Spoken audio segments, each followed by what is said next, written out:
Hey guys, welcome back to our channel TechTube. Today in this video I'm going to show you guys how you can download video from Facebook Messenger to computer.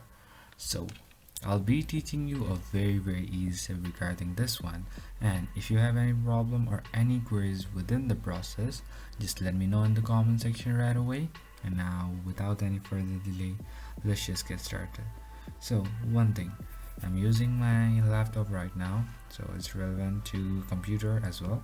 So firstly, just go to your Messenger app or Messenger website and then log in with your account. Once you are over here, just go to the conversation that you have a video to be downloaded. So I'm gonna go with this one, and I have a video over here.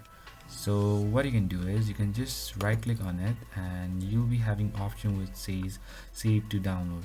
By pressing on it, it will start downloading and it will be completed and saved to your computer.